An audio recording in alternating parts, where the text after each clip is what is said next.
we put it on a map. You see the fancy grids underneath there, graph paper, whatever you want to think of it as. And so we can keep it strictly pixelated, and in which case I don't put the polygons on there. And then we assign a source sync use value to every pixel. And then we move it all around. Or sometimes what you can do to reduce the complexity of these calculations is you can exploit the piecewise regularity of landscapes. That was a big word.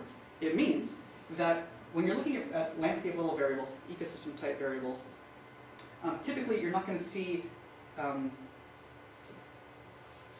lot of random values really spatially close to one another, spatially proximal.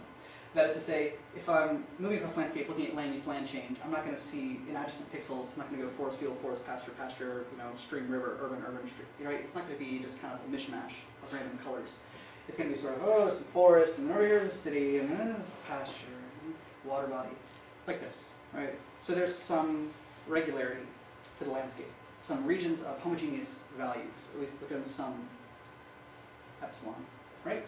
We can get that idea. So you might want to exploit that and try to segment the landscape up using any number of segmentation algorithms to try and just sort of break it out by, say, source type or sync type, things like that.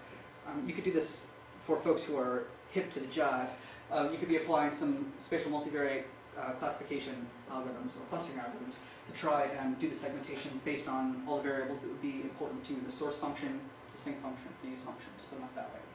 Okay, and then assign the values to the polygons, and then in that case, you would just apply, you do these sort of aggregate flows between regions with arrows representing the direction of flow. Excellent. And in this diagram, sort of, you could imagine the dark ones are sources, that B, gray colored things, the sync, and the guys with stars, C, E, and H, are going to be use locations, and D and G have matter source secret